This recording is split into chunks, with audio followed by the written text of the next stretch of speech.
ruhusu kuanza kwa mchakato wa uchaguzi wa rais, wa bunge, madiwani utakaofanyika Oktoba 2025.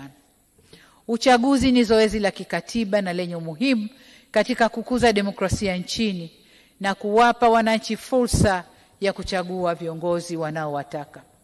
Katika hilo, natambua kuwa baadhi yenu hapa mmeonyesha nia kuwania tena nafasi zenu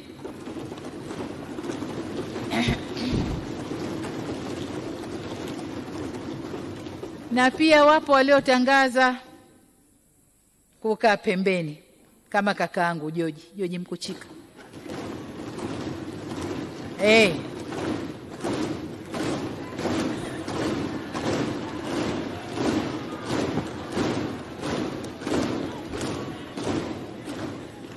Yeye ameshasema mimi jamani, imetosha, nakaa pembeni. Sasa kwa wanaoendelea,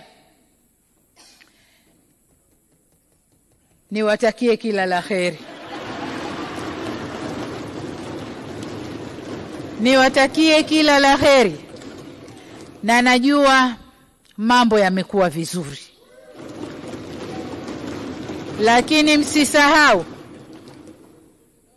Chalamila yupo. Chalamila yupo. Kwa hiyo mwende mkafuate sheria na kanuni zote za uchaguzi. Nawatakia kila la kheri. Mheshimiwa Spika, kwa upande wa serikali tumejipanga kuhakikisha uchaguzi unakuwa huru na wa haki. Na serikali itakuwa macho kipindi chote kusimamia sheria na utulivu wa nchi. Narudia, serikali, dola itakuwa macho kipindi chote